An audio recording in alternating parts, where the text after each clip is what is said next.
Hello everyone, welcome to definite success Pathshala. मैं आपकी Hindi educator Rupali Verma. भाई आज हम क्या लेकर आए हैं? अभी रिसेंटली हमने यानी कि जो हमारा लास्ट वीडियो गया आपने वो देखा था कि समास था। Class 10th Hindi course B का ये टॉपिक है हमारा समास। हमने देखा उसको कि समास क्या होते हैं। ठीक है, समास में जो 4 एलिमेंट्स थे वो बहुत ज़रूरी थे, जो मैंने आपको बताया था, जिनमें था आपका पूर्व पद, उत्तर पद, समस्त पद और समास विग्रह। ये 4 चीज़ें आपको पता होनी चाहिए, क्योंकि पूर्व पद उत्तर पद के हिसाब से ही हम समास को आइडेंटिफाई कर पाते हैं, उनके भेदों को समझ पाते हैं। ठीक है, तो ये हमने 4 चीज़ें आपको बताई थी क्या होती हैं। फिर आ जाते हैं हम समास के भेद पर। समास के करीबन 6 भेद थे। कितने? 6 भेद कराए थे, जिसमें आपके पास में अव्ययभाव समास, तत्पुरुष समास, कर्मधारय समास, द्वंद्व समास, द्विगु समास और आपका जो एक समास, द्वंद्व समास, द्विगु समास और बहुव्रीहि समास। ये 6 समास हुए। और इसके अलावा हमने तत्पुरुष समास के भी 6 भेद पढ़े थे। कर्म, करण, संप्रदान, आपादान, अधिकरण, संबंध। ठीक है, तो ये हमने पूरा पढ़ा। इसके अलावा हमने कर्मधारय समास, बहुव्रीहि समास में अंतर, द्विगु समास और बहुव्रीहि समास में अंतर। ठीक है, और इसके बाद द्विगु और कर्मधारय में अंतर। इसके अलावा समास और संधि में क्या अंतर होता है, ये सारी चीज़ें हमने पढ़ी थी। अब एक चीज़ जान लीजिए कि आपके एग्ज़ाम में आने वाली जितनी भी क्वेश्चंस होंगे जो इस ईयर 2025 के पेपर में आपके पास में आएंगे, वो आपके टोटली अतिलघु या लघु उत्तरीय रहेंगे।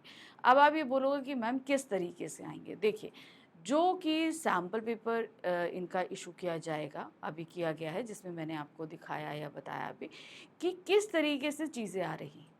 ठीक है, सिंपल मैंने आपको ये चीज़ बताई ना कि उसमें जो सैम्पल पेपर आएगा, अभी वैसे तो इन्होंने नहीं दिया है लेकिन जल्दी आएगा, तो उसमें मैंने आपको सीधे-सीधे दिखाएँगे कि कैसे पैटर्न में आ रहा है। लेकिन तब भी जो एक मेरा अज़म्पशन है कि जिस तरीके से पूछा जा सकता है, कुछ डेफिनेशंस आ सकती हैं और जो एक्सरसाइज आएँगी वो जिस तरीके से अभी मैं कराने जा रही हूँ वो आएगा। जैसे मान लीजिए कि एक समस्त पद दे दिया, उसका विग्रह करो और समास का नाम बताओ, या आपको क्या कहते हैं समास विग्रह दे देंगे, उसका समस्त पद बनाना होगा, समास का नाम लिखना होगा।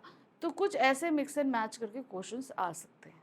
ठीक है, तो बी रेडी। याद रखिए, डेफिनेशंस आपको याद करनी है, उदाहरण याद करने हैं।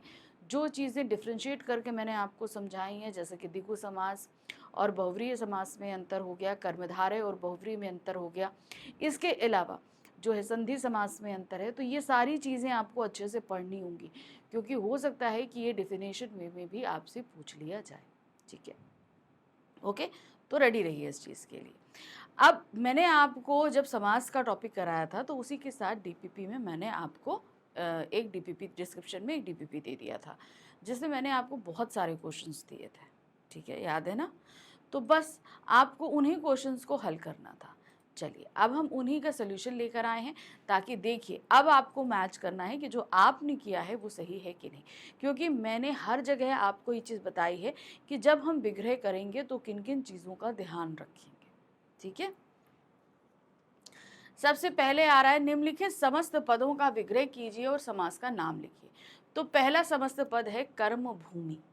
तो जब हम इसका विग्रह करते हैं तो क्या बनता है? कर्म की भूमि, यानी कि जहाँ पर हम कर्म करें। कर्म मतलब काम करना। जैसे मान लीजिए डॉक्टर्स है, डॉक्टर्स की कर्म भूमि क्या है? हॉस्पिटल है। ठीक है, हॉस्पिटल है, क्लिनिक्स है, जहाँ पर उनकी कर्म। सैनिकों की क्या है? देश की रक्षा के लिए, चाहे वो युद्ध स्थल हो, बॉर्डर एरिया हो, कहीं पर भी, ये उनकी कर्म भूमि है। तो ये क्या हो गया? कर्म की भूमि। अब यहाँ पर की आ रहा है, चूंकि जब हम इसका विग्रह कर रहे हैं तो क्या आ रहा है? की आ रहा है। तो क्या होता है? की कौन सा कारक है? का की के वो होता है संबंध कारक। तो यहाँ पर क्या हो गया? संबंध तत्पुरुष समास, सीधे सीधे। नेक्स्ट आ जाते हैं, तो वो है ऋण मुक्त। फिर क्या होगा? ऋण से मुक्त। अब यहाँ से ऋण से कोई चीज़ अलग हो रही है तो क्या होगा? जब ऋण से कोई चीज़ अलग होती है तो वहाँ पर अगर से का इंडिकेशन आ रहा है तो अलग होने वाले पे क्या होता है? आपादान कारक। ठीक है, तो ये क्या हो गया? से आया सीधे सीधे, और वो ऋण से मुक्त हो रहा है, यानी कि ऋण से अलग हो रहा है, तो ये आपका क्या हो गया? आपादान तत्पुरुष समास। ठीक, चलिए नेक्स्ट आते हैं, राजीव लोचन। क्या है? राजीव लोचन। तो अब यहाँ पर राजीव मतलब क्या होता है? आपका चंद्रमा। अब लोचन मतलब आंख, ठीक है, तो यहां पर क्या हो जाएगा, राजीव जैसे लोचन। अब राजीव जैसे लोचन कहां पर आएगा, लोचन की क्या खासियत है कि आंखें कैसी हैं, राजीव जैसी। तो ये सॉरी, तो यहां पर एक विशेषण एक विशेष्य है, ठीक है, पूर्व पद विशेषण है और आपका उत्तर पद क्या है, विशेष्य है। तो विशेषण और विशेष वाला कौन सा होता है, कर्मधारय समास। सीधे सीधे क्या आ गया, कर्मधारय समास।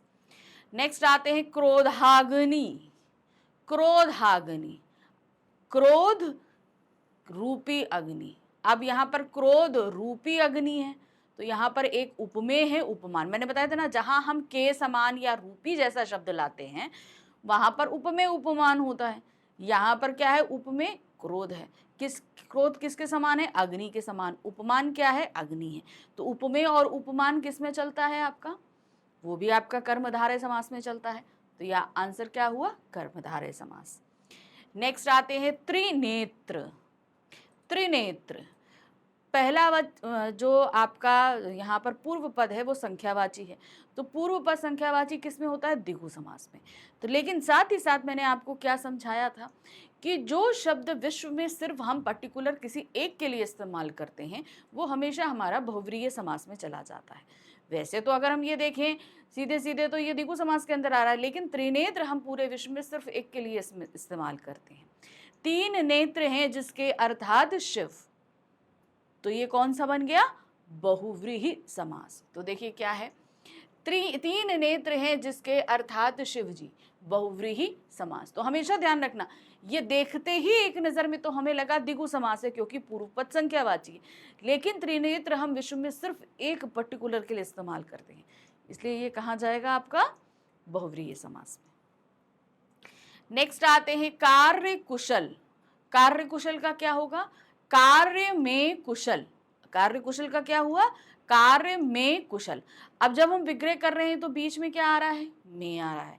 अब में कौन सा कारक होता है आप बता सकते हैं, में होता है अधिकरण कारक। अधिकरण कारक की क्या पहचान है, में पर ऊपर। यही मैंने आपको पूरा लिख कर बताया था, मैंने कहा था अभी कि आप स्क्रीनशॉट ले लीजिए, आप इसको लर्न कर लीजिएगा।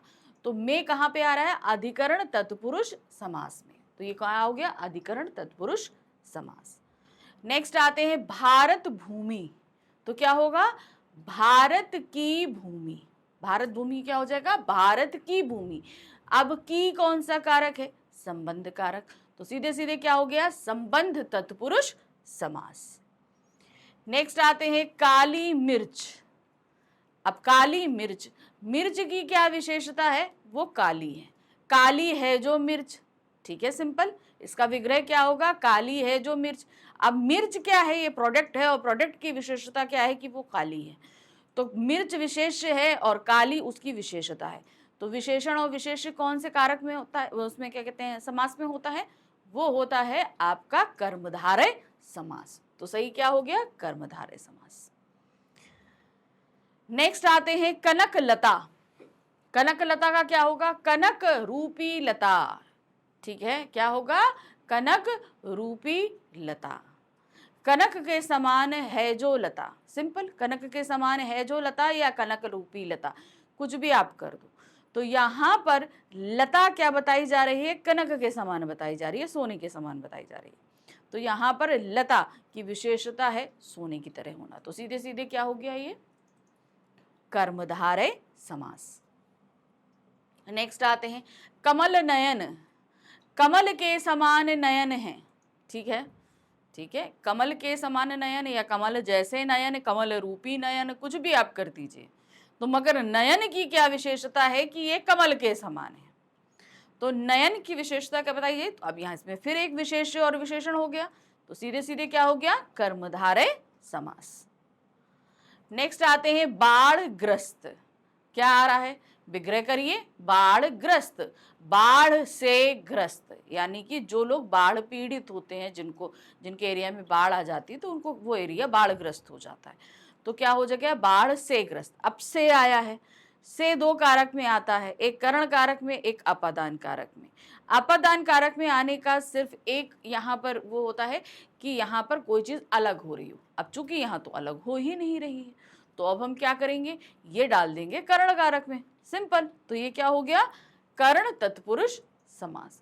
हमेशा ध्यान रखना, से आ रहा है वहां पर अगर कोई चीज अलग हो रही है तो सीधे सीधे वो आपका जाएगा आपदान तत्पुरुष समास में, लेकिन जब अलग ही नहीं हो रही है तो आंख बंद करके उसे करण तत्पुरुष समास में डाल दो, ठीक है। नेक्स्ट आते हैं अकाल पीड़ित। अब क्या होगा, अकाल से पीड़ित। अकाल कौन सी टाइम होता है, जब खाने को, पानी को, जब सारी चीजें नहीं होती हैं तो वो टाइम होता है अकाल का। तो अकाल से पीड़ित होते, यहाँ पे भी कोई चीज अलग होने का भाव नहीं है, तो इस कंडीशन में ये क्या हो गया आपका करण तत्पुरुष समास। नेक्स्ट आते हैं कृपा पात्र। अब क्या हो जाएगा, कृपा का पात्र, ठीक है ना। कृपा का पात्र मतलब जिसके ऊपर कृपा की जाए, तो क्या हो जाएगा कृपा पात्र।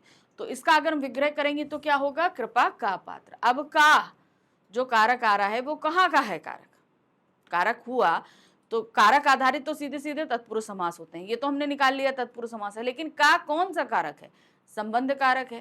का की के आता है ना, का की के, तो वो आपका हो गया संबंध तत्पुरुष समास।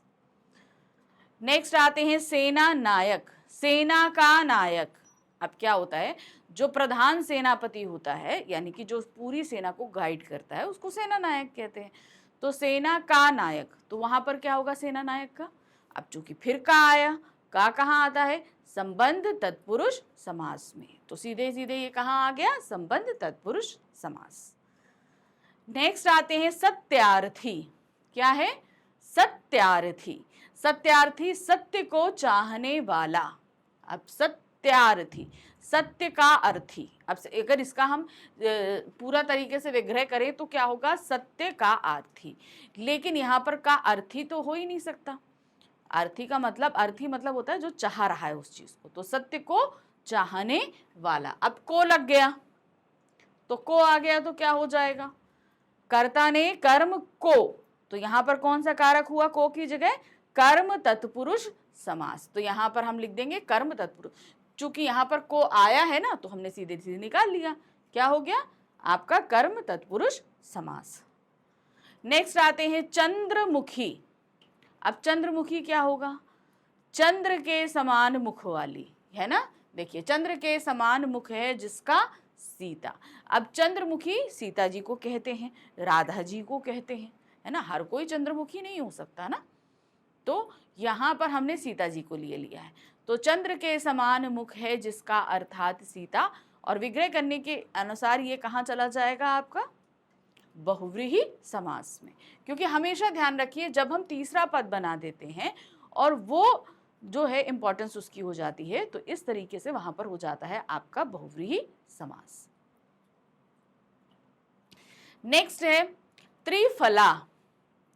अब त्रिफला, तो त्रि आप देख रहे हो, पहली चीज तो देखो यहां पर त्रि का मतलब हुआ तीन, पूर्व पद है संख्यावाची। पूर्व पद संख्यावाची कहाँ होता है, द्विगु समास में, ठीक। अब ये हमें समझ में आ गया द्विगु समास में। चलिए अब हम यहाँ पर आ जाते हैं, इसका विग्रह करेंगे तो क्या होगा, त्रि मतलब हुआ तीन, तो अब फला मतलब फल, तो क्या हो जाएगा तीन फलों का समाहार, ठीक है। क्या हो जाएगा, तीन फलों का समाहार। तो देखिए क्या होगा, तीन फलों का समाहार। अब चूंकि पहला पद आपका क्या था, संख्यावाची था, तो ये हो गया आपका द्विगु समास। नेक्स्ट आते हैं सचिवालय। सचिव का आलय, ठीक है। सचिवालय यानी कि सचिव का आलय। अब आप बोलोगे मैम विद्या था तो वहां पर था विद्या के लिए आलय, रसोई था तो रसोई के लिए आलय। देखिए रसोई मतलब खाना बनाना, ठीक है। विद्या मतलब क्या हो गया, वहां पर हम बैठकर।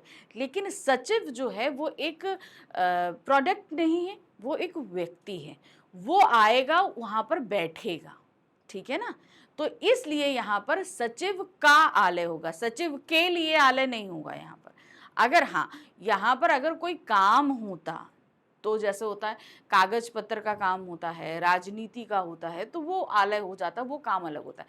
लेकिन यहाँ पर एक व्यक्ति के लिए आलय किया जा रहा है, तो इसलिए यहाँ पर के लिए नहीं का होगा। क्या होगा, सचिव का आलय। अब का लगने से क्या हो गया आपका संबंध तत्पुरुष समास, ठीक। नेक्स्ट आते हैं प्रधानमंत्री, ठीक है। प्रधान है जो मंत्री, यानी मंत्रियों में भी जो प्रधान है उसको हम प्रधानमंत्री बोलते हैं, ठीक है। वैसे तो मंत्री बहुत सारे होते हैं, लेकिन उन मंत्रियों में भी जो प्रधान होता है, उनका हेड होता है, वो कहलाता है प्रधानमंत्री। इसका विग्रह करेंगे, प्रधानमंत्री का क्या करेंगे, प्रधान है जो मंत्री। अब मंत्री की क्या विशेषता है कि वो प्रधान है, मंत्री की क्या विशेषता है कि वो प्रधान है। तो यहाँ पर ए मंत्री हो गया विशेष, प्रधान हो गया विशेषण। तो विशेषण और विशेष्य के कॉम्बिनेशन से कौन सा समास बनता है, वो बनता है कर्मधारय समास। नेक्स्ट आते हैं पंचवटी। पंच मतलब क्या होता है, पांच। पूर्व पद हो गया संख्यावाची, तो सीधे सीधे ये हमारा निकल आया दिगु, दिगु समास, ठीक है। पंचवटी, पांच वटियों का समूह हुआ ना, तो क्या होगा, पांच वटों यानी कि वृक्षों का समूह। ओके, यहाँ पर वृक्षों है लेकिन यहाँ पर वटी होगा, ठीक है। तो क्या होगा, आप लिखोगे पांच वटियों का समूह, तो सीधे सीधे हो गया आपका दिगु समास। चलिए क्वेश्चन नंबर 2 आ गया। नीचे दिए विग्रहों के लिए समासिक पद लिखते हुए समास का नाम भी लिखिए। अभी हमारे पास क्या था, समस्त पद था, हमें विग्रह करना था और समास का नाम बताना था। अब थोड़ा सा हो गया, अब हमारे पास विग्रह है, हमें समस्त पद बनाना है और समास का नाम लिखना है। विग्रह है राह के लिए खर्च, तो जैसे विग्रह होगा ना, तो सबसे पहले आप क्या करना, समास का नाम निकाल लेना। तो अब के लिए आया है, तो सीधे सीधे हमें ये पता चल गया ये संप्रदान तत्पुरुष समास है, ठीक है। बहुत अच्छे से मैं बोल रही हूँ, कारक याद करो, क्योंकि पूरा तत्पुरुष समास कारक पर ही डिपेंड है। मुझे रटा हुआ ऐसे मैं तुरंत बता देती हूँ, के लिए, के से किस में आता है। तो यहाँ के लिए जो आ रहा है वो किस में आ रहा है, संप्रदान तत्पुरुष समास में, ठीक। रेडी। अब आ रहा है राह के लिए खर्च, तो क्या हो जाएगा, के लिए हटा दो, पूर्व पद और उत्तर पद आपस में एक मिल जाएगा, तो क्या हो जाएगा, राह खर्च। क्या होगा, राह खर्च। देखिए राह खर्च संप्रदान तत्पुरुष समास। नेक्स्ट आते हैं, कमल जैसे नयन हैं जिसके, अर्थात श्री राम। तो क्या हो जाएगा, कमल नयन। अब कमल नयन सीधे सीधे विग्रह, कमल और नयन। अब यहां पर चूंकि तीसरा पद बन रहा है श्री राम, तो वो हो जाएगा आपका बहुव्रीहि समास में, ठीक है। तो यहां पर कमल पूर्व पद और नयन उत्तर पद मिला लीजिए, हो गया कमल नयन, और इसको हम डाल देंगे किसमें, बहुव्रीहि समास में। अगर हाँ ये होता कमल है जो नयन, अगर इसका विग्रह होता कमल है जो नयन, तो वो सीधे सीधे आपका किस में चला जाता, कर्मधारय समास में। कैसे, आपको बताती हूं।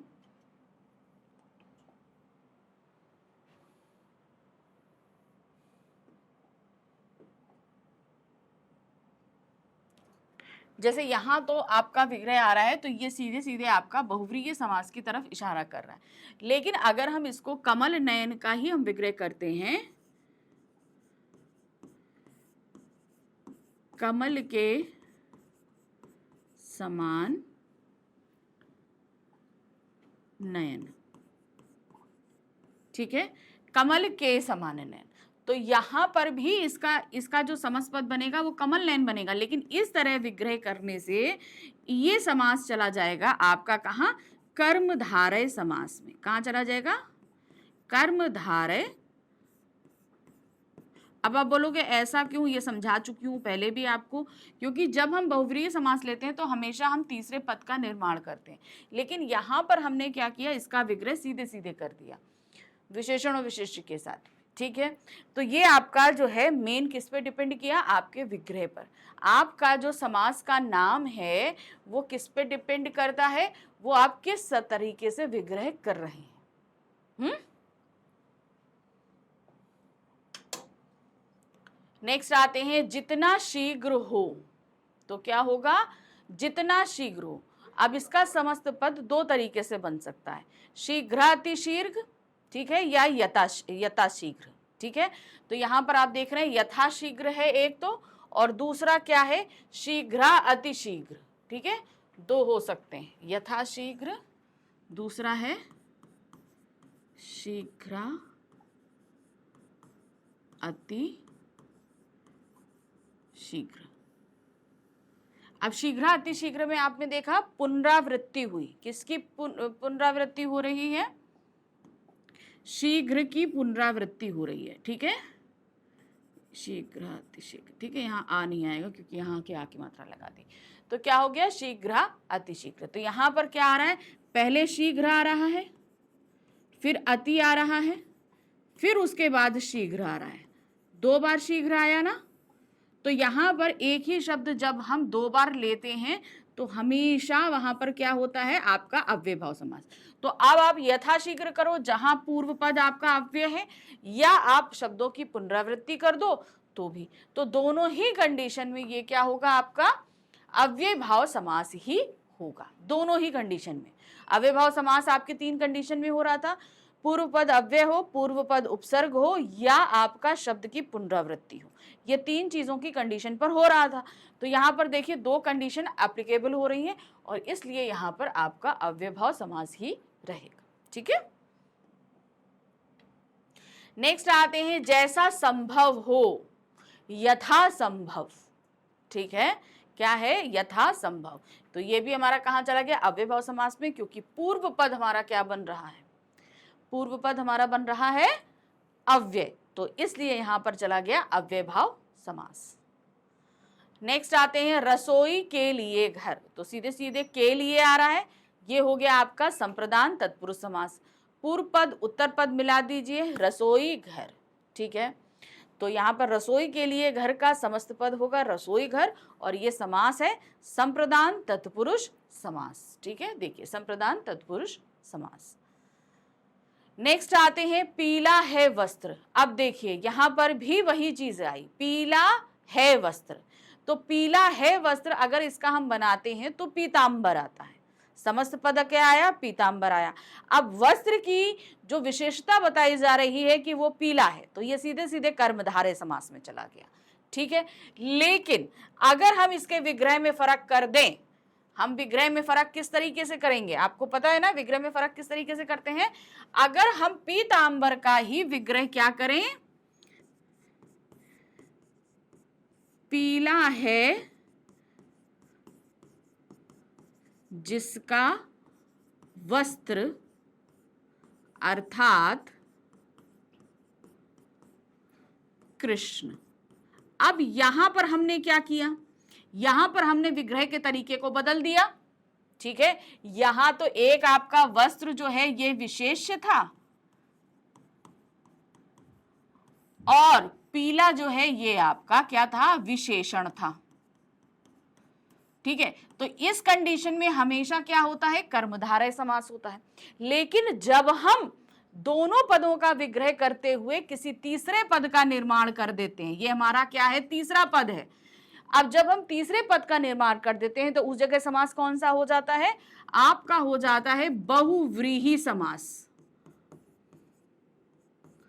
कौन सा होता है? बहुव्रीहि समास। तो ये आपको एक चीज हमेशा ध्यान रखनी है, विग्रह कर्मधारय समास में, बहुव्रीहि समास में विग्रहों पर ध्यान दीजिए। द्विगु समास, कर्मधारय समास, बहुव्रीहि समास, अगर आपके पास में ऑलरेडी विग्रह दिया गया है, समास विग्रह दिया गया है, तो वो किस तरीके से है, तो वो कौन से समास में आएगा।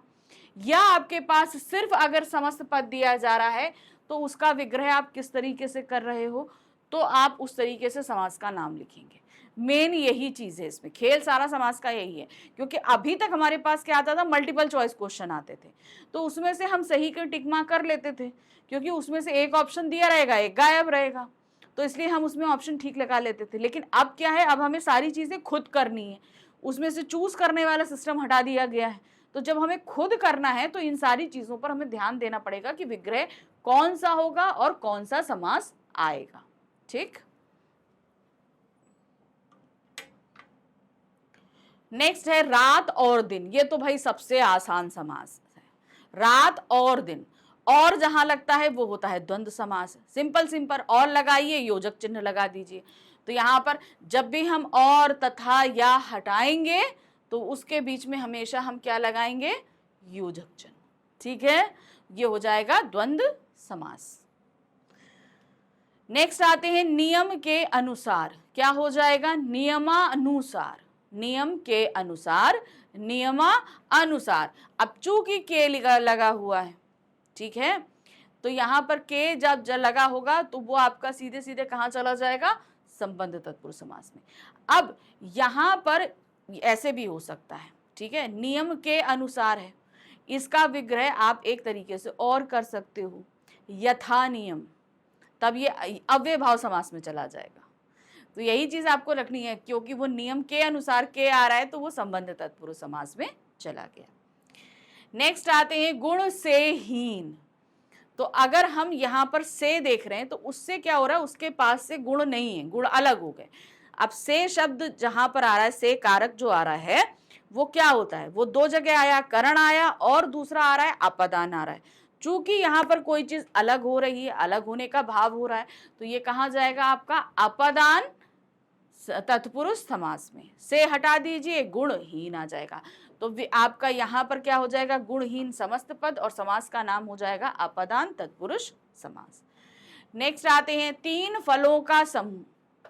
तीन फलों का समूह क्या हो जाएगा, अब तीन फल हैं, पहला पद आपका संख्यावाची है, तो यहां पर सीधे सीधे ये चला गया आपका द्विगु समास में।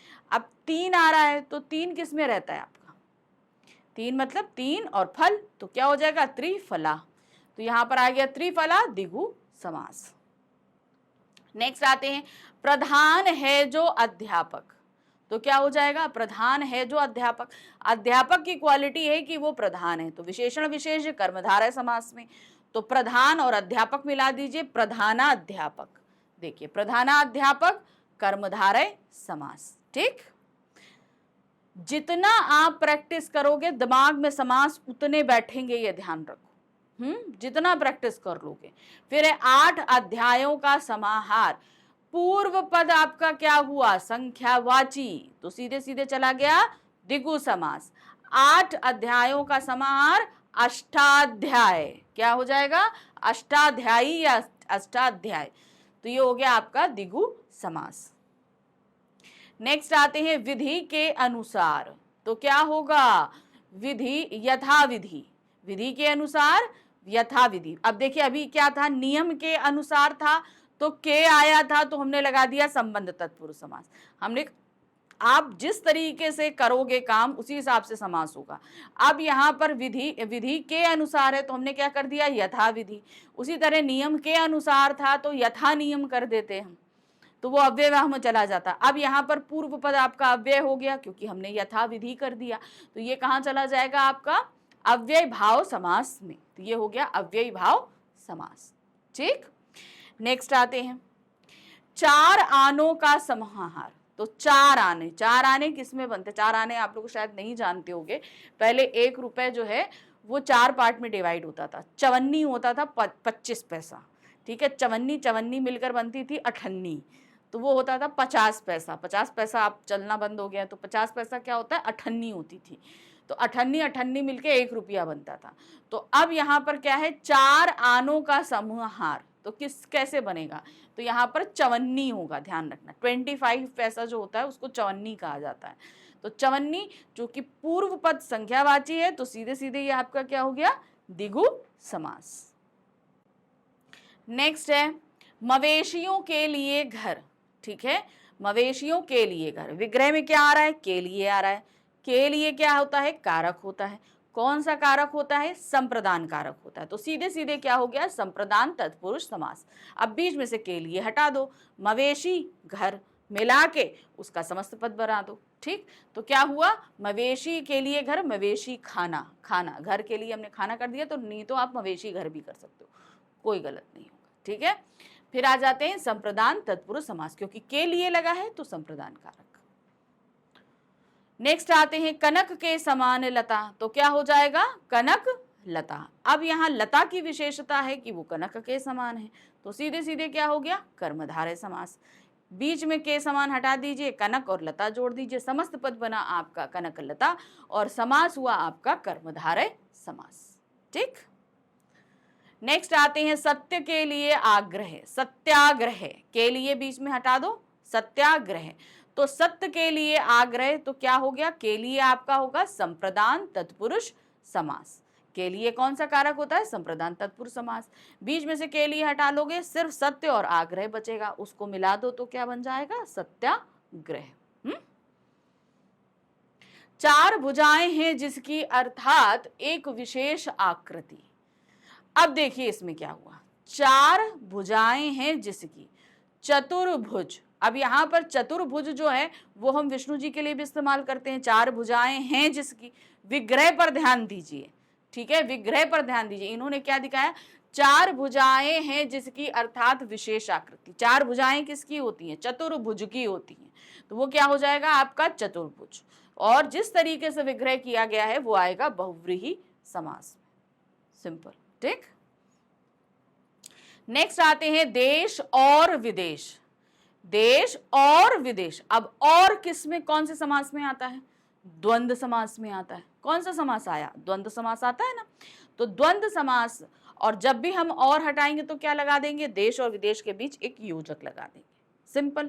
तो यहां पर हमने क्या किया? देश और विदेश के बीच योजक लगाया और के हिसाब से हो जाता है ये द्वंद्व समास। नेक्स्ट आते हैं कन्या रूपी धन। ठीक है, हो जाएगा। तो कन्या धन, अब कन्या रूपी धन है तो सीधे सीधे ये कहां पर क्या हो जाएगा आपका? क्यों यहां पर हो रहा है उपमेय उपमान, यहां पर विशेषण विशेष्य नहीं है, यहां पर उपमेय उपमान है। ठीक है, कन्या जो है वो किसके, कन्या जो है वो धन है, हमारे लिए बहुत कीमती है, तो वो हो गया कन्या धन। अब ये हो चुकी चला जाएगा आपका उपमेय उपमान में है, तो ये आपका आया कर्मधारय समास में। ठीक है, तो इसी तरीके से आपको खूब सारी प्रैक्टिस करनी है। यहाँ तो हमने आपको कुछ क्वेश्चंस की प्रैक्टिस कराई है, ज़्यादा नहीं कराई है, बहुत थोड़े लिमिटेड क्वेश्चंस हैं, इनके तो अनगिनत है। आपको 6th 7th 8th की कोई भी बुक मिल जाए, आपको उसमें से एग्जाम्पल्स मिल जाएं, आप उन्हें सॉल्व करो। और सपोज अगर आप कहीं अटकते हो तो सीधे सीधे टेलीग्राम पे मैसेज करो। ठीक है, मैं क्या करूँ, कमेंट्स बॉक्स में अक्सर क्या होता है हम लोग से मिस हो जाता है, नहीं देख पाते, तो सीधे सीधे अगर कोई ऐसी चीज़ है, कोई ऐसा शब्द है जहां आप अटक रहे हैं, आपको नहीं समझ में आ रहा है, सीधे आप टेलीग्राम करिए, टेलीग्राम का मैसेज मुझ तक पहुंच जाएगा और मैं उसे आपको सॉल्व करके बता दूंगी। ठीक है ना, माना कि उसका वीडियो नहीं आएगा, लेकिन मैं आपको पर्सनली आपके टेलीग्राम पे ये सारी चीज़ें बता दूँ।